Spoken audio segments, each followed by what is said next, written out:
बिस्मिल्लाहिर्रहमानिर्रहीम वस्सलातु वस्सलामु अला सय्यिदिल अंबिया वल मुरसलीन। सो स्टूडेंट्स, आप लोगों को अगेन एक इंपॉर्टेंट न्यूज़ मैं देना चाह रहा हूँ जी, आपके साथ शेयर करना चाह रहा हूँ। जो पीएमडीसी है, अब उसने एक नोटिफिकेशन जारी कर दी है।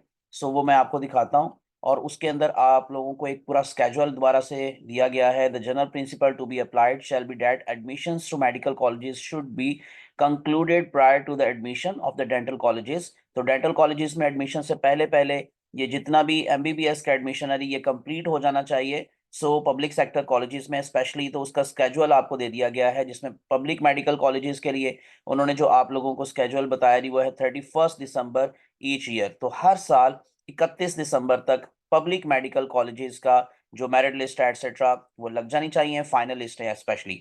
और जो प्राइवेट मेडिकल कॉलेजेस हैं उसमें 31 जनवरी डेट दी गई है कि हर साल 31 जनवरी तक जो प्राइवेट मेडिकल कॉलेजेस हैं वो अपनी फाइनल लिस्टें लगा देंगे। उसके बाद फिर पर जो पब्लिक डेंटल कॉलेजेस हैं, जैसे बार बार स्टूडेंट्स पूछ रहे थे कि सर बीडीएस की लिस्ट कब लगेगी, तो मैंने पहले भी बताया था कि जब प्राइवेट मेडिकल कॉलेजेस की लिस्ट कंप्लीट हो जाती है तो उसके बाद फिर बीडीएस की लिस्ट लगाई जाती है। तो उन्होंने स्केड्यूल अब आपको दे दिया कि जो पब्लिक डेंटल कॉलेजेस हैं वो 15 फरवरी तक जो लिस्टें हैं वो लग जाएंगी, और इस तरह से जो प्राइवेट डेंटल कॉलेजेस हैं उसमें 28 फरवरी तक वो लग जाएंगी लिस्टें। तो हर साल यही स्केड्यूल अब अप्लाई करेंगे, या अब जो है वो जो है उसको इख्तियार करेंगे जितने भी जो मेडिकल कॉलेजेस हैं स्पेशली, और पब्लिक सेक्टर भी और प्राइवेट मेडिकल कॉलेजेस भी।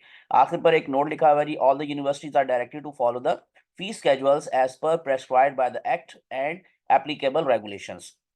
तो ये एक इंपॉर्टेंट खबर थी कि जो आप लोगों को बीडीएस का इंतजार है वो आप लोग फिर इंतजार करेंगे नहीं। जो 31 जनवरी है उसमें प्राइवेट मेडिकल कॉलेजेस की लिस्टें जब कंप्लीट हो जाएंगी तो उसके बाद ये फिर बीडीएस का सारा स्केड्यूल आएगा, और 15 फरवरी तक उनकी सारी लिस्टें मुकम्मल हो जाएंगी। एक तो ये खबर, और दूसरी खबर मैं पहले भी आपको बता चुका हूँ कि जो पीएमडीसी है उसने एक अपील दायर की है अगेंस्ट द डिसीजन, जो कि 2022 का रिजल्ट जो था वो वैलिड करार दिया गया था। इस्लामाबाद हाई कोर्ट ने उसको वैलिड करार दिया था।